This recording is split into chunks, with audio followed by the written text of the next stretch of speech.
En 1763, la France subit une humiliation majeure avec la signature du traité de Paris, qui met fin à la guerre de 7 ans. Ce traité marque la perte de nombreux territoires coloniaux, notamment au Canada et en Inde, et consacre l'Angleterre comme la puissance dominante du XVIIIe siècle. Louis XVI, monté sur le trône en 1774, hérite d'un royaume affaibli économiquement et militairement.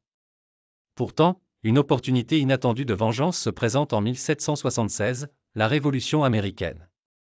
Les colonies britanniques d'Amérique se soulèvent contre l'Empire britannique. La France, cherchant à restaurer son prestige, voilà une occasion en or de frapper son vieil ennemi. Le soutien à la Révolution américaine, une décision stratégique.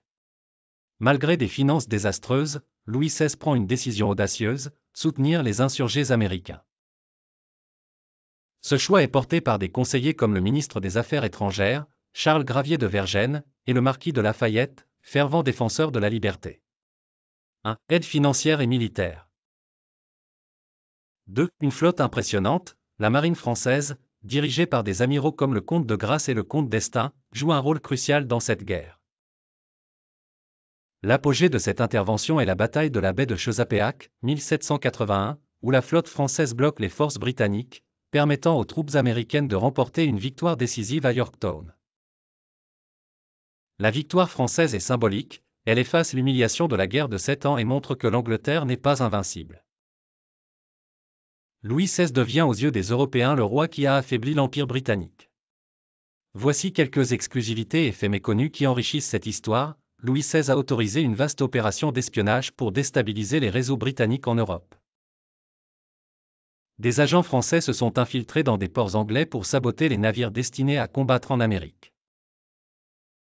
Le rôle de Beaumarchais, Pierre-Augustin Caron de Beaumarchais, célèbre dramaturge, a été un acteur secret de cette guerre. À travers sa compagnie fictive, il a envoyé des tonnes d'armes et d'équipements aux rebelles américains, tout en contournant les interdictions britanniques. Alors que Yorktown est souvent mise en avant, la guerre franco-anglaise s'est aussi jouée dans les colonies des Caraïbes. La France a repris plusieurs îles stratégiques comme Tobago et Sainte-Lucie, privant l'Angleterre de ressources vitales. Bien que cette guerre soit une victoire militaire, elle a coûté extrêmement cher. La dette accumulée par la France pour financer cette revanche a contribué directement à la crise économique qui a précipité la Révolution française. Louis XVI a réalisé son rêve de vengeance, mais à un prix énorme. Son soutien aux idéaux de liberté en Amérique a renforcé les aspirations révolutionnaires en France. Ironiquement, cette guerre, vue comme une revanche, a planté les graines de sa propre chute. Sans la France, les États-Unis n'auraient probablement pas remporté leur indépendance. George Washington lui-même a reconnu que la victoire à Yorktown était impossible sans l'aide de la flotte française. Bien que perdant les colonies américaines, l'Empire britannique a rebondi rapidement, notamment en se concentrant sur l'Inde et d'autres territoires asiatiques. Louis XVI, souvent réduit à l'image du roi guillotiné, mérite d'être reconnu comme un stratège visionnaire sur la scène internationale. Sa revanche contre l'Angleterre, bien que coûteuse, a marqué un tournant dans l'équilibre des puissances mondiales.